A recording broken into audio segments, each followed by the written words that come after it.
चमेली बकरी अपने शौहर की लाश के सामने बैठी रो रही थी। फूलो, आप मुझे छोड़कर क्यों चले गए? अब मैं किसके सहारे जीऊंगी? चमेली बकरी के आंसू देखकर जंगल के तमाम जानवर नफरत भरी नजरों से उसे देखने लगे। मैंने पहले ही कहा था, ये बकरी मनहूस है। जिस बकरे से शादी करती है वो मर जाता है। अब तक उसके 4 शौहर मर चुके हैं। एक जानवर ने कहा, हाँ, इस मनहूस बकरी को मेरे हवाले कर दो, मैं उसकी हड्डियां चबा चबा कर खा जाऊंगा। चीते ने कहा, अरे नहीं चीते, ये बकरी इतनी मनहूस है कि जो भी इसे खाएगा वो भी मर जाएगा। दूसरे जानवर ने कहा। सब चमेली बकरी के बारे में मुख्तलिफ बातें करने लगे, जबकि वो अपने शौहर की लाश के सामने बैठी रो रही थी। चलो भाई, यहाँ से निकलते हैं। अगर इसकी मनहूसियत हम पर लग गई तो हम भी मर जाएंगे। एक और जानवर ने कहा, चमेली जिस बकरे से शादी करती थी वो दूसरे ही दिन मर जाता था, इसीलिए सब इसे कोसते हुए वहां से चले गए। चमेली बकरी ने रोते हुए कहा, मैं मनहूस नहीं हूँ, मैं मनहूस नहीं हूँ। अगले दिन चमेली अपने घर के बाहर बैठी सोच रही थी, या अल्लाह, मैं जिस बकरे से शादी करती हूँ वो मर क्यों जाता है? क्या मुझे कभी शौहर का प्यार नहीं मिलेगा? वो ज़ारो कतार रोने लगी। एक दिन वो जंगल में जा रही थी कि इसने एक हरनी के बच्चे को रोते देखा। ये बच्चा क्यों रो रहा है? चमेली बच्चे के पास गई और पूछा, क्या हुआ बेटा, क्यों रो रहे हो? बच्चा बोला, आंटी, मुझे भूख लगी है। चमेली ने पूछा, और तुम्हारी माँ कहाँ है? मेरी माँ कहीं चली गई है। बच्चा बोला। चमेली को उस बच्चे पर तरस आया और वो उसके लिए कुछ फल ले आई, लेकिन इन फलों में जहरीले कीड़े थे। जैसे ही बच्चे ने फल खाए वो मर गया। हाय राम, ये बच्चा मर गया। चमेली चीखी, बेटा आंखें खोलो, वरना जंगल वाले मुझे फिर मनहूस कहेंगे। तभी हरनी वहां आई और चीखी, ए मनहूस बकरी, मेरे बच्चे को क्या हुआ? बहन, तुम्हारा बच्चा मर गया। चमेली रोते हुए बोली, तूने मेरे बच्चे को भी मार दिया, मनहूस कहेंगी। हरनी ने गुस्से से कहा, नहीं बहन, मैंने कुछ नहीं किया, मैंने तो इसे सिर्फ खाना खिलाया था। चमेली ने सफाई दी। हरनी बोली, तेरा मनहूस साया मेरे बच्चे पर पड़ते ही इसे मार गया।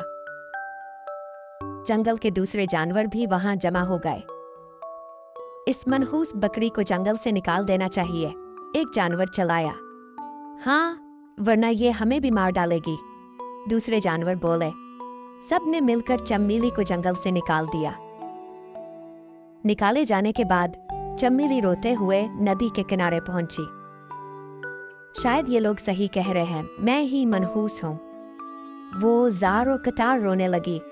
अगर मैं सच में मनहूस हूं तो मुझे जीने का कोई हक नहीं। चमेली ने खुदकुशी करने का फैसला किया और एक पहाड़ पर चढ़ गई। मेरे मरने से जंगल में खुशियां लौट आएंगी। जैसे ही वो खाई में कूदने लगी, एक चील वहां आ गया। ठहर जा बकरी, अपनी जान क्यों देना चाहती है? चील ने पूछा, मुझे मरने से मत रोको, सब मुझे मनहूस समझते हैं। चमेली बोली। चील ने कहा, मौत किसी भी मसले का हल नहीं है। मेरे साथ भी कुछ ऐसा ही हुआ था, मगर मैंने हिम्मत नहीं हारी। चमेली ने सोचा, चील की बात सही है, अब मैं मरने के बजाय अपनी किस्मत से लड़ूंगी। चील खुश हुआ और बोला, ये हुई ना बात, अब हम दोनों दोस्त बनकर रहेंगे। चमेली और चील की दोस्ती, चमेली अच्छे दोस्त बन गए और एक साथ रहने लगे। अब एक दिन शाम को वो दोनों बात कर रहे थे कि अचानक एक शेर वहां आ गया। शेर को देखकर चमेली घबरा गई। चील, ये शेर मुझे मार देगा। चील ने हंसते हुए कहा, डरो मत, ये मेरा दोस्त है।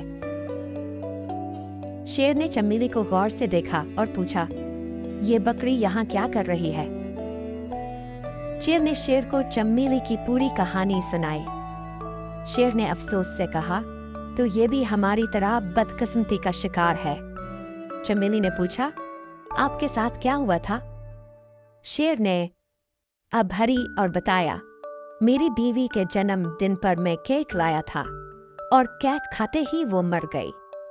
कुछ दिन बाद मुझे एक खतरनाक बीमारी हो गई और जंगल वालों ने मुझे पनवती कहकर जंगल से निकाल दिया। चमेली की आंखों में आंसू आ गए।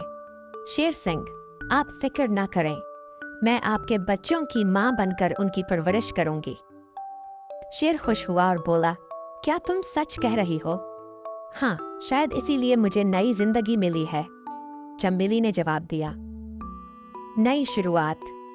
चमेली शेर सिंह के बच्चों की मां बन गई और उनकी खूब देखभाल करने लगी। शेर के बच्चे भी इसे दिल से अपनी मां मानने लगे।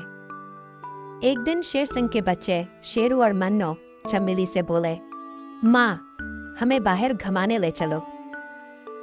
चमेली ने कहा, ठीक है बच्चों, आज हम नदी किनारे चलते हैं।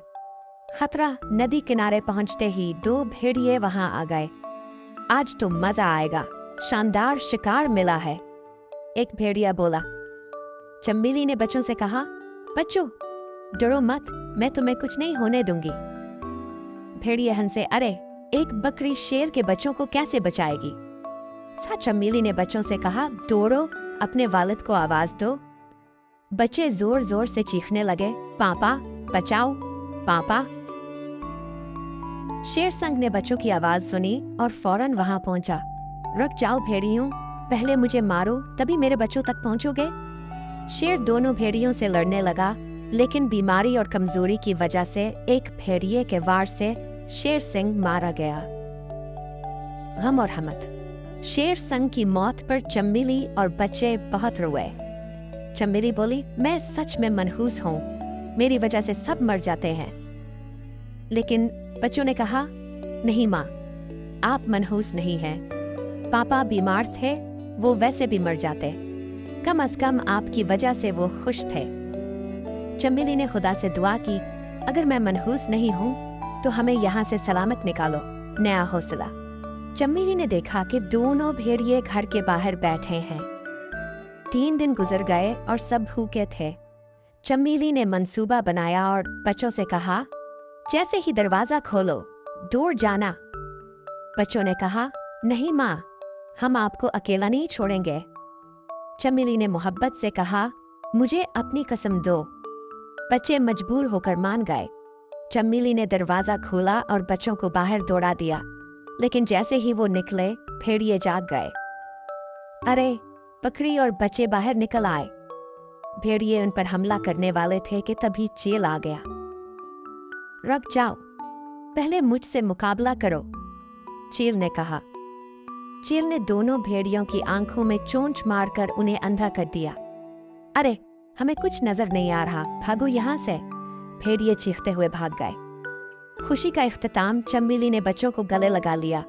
बच्चे बोले, माँ, अब तुम हमारी सगी माँ हो। इसी वक्त जंगल के तमाम जानवर वहां आ गए। चमेली, हमें माफ कर दो, तुम मनहूस नहीं हो बल्कि खुशकिस्मत हो।